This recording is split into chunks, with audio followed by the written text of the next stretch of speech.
এই পৃথিবীতে আপনি যা কিছু মনে করেন আপনার, আসলে কি তা আপনার? কখনো কি গভীরভাবে ভেবে দেখেছেন যে জমি আপনি কিনেছেন, যে বাড়িতে আপনি থাকেন, এটা কি আপনার?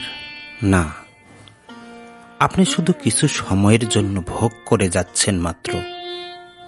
আপনি যাকে বিয়ে করেছেন, আপনি শুধু আপনার মৃত্যু পর্যন্ত অথবা তার মৃত্যু পর্যন্ত তার সঙ্গ পেলেন, কিন্তু আপনি কি তাকে চিরদিনের জন্য পেয়ে গেছেন?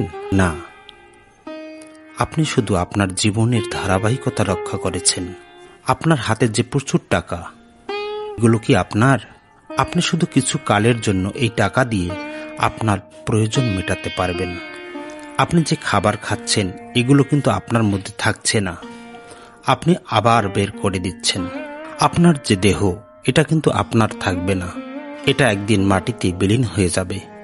আপনার যে জীবন, যেটাকে আপনি সুন্দরভাবে যাপন করছেন, এটাও সময় হলে আপনাকে ফেরত দিয়ে দিতে হবে। এই জীবন আপনার নয়। এই পৃথিবীতে আসলে কোনো কিছুই আপনার নয়। তাহলে আমার করে ক্লান্ত হবার কি দরকার? এই পৃথিবীতে কোনো কিছুই তো আপনার নয়। তাই দুশ্চিন্তা ছেড়ে দিন, ভয় ছেড়ে দিন, ভালোবাসতে শিখুন, ভালোবাসুন।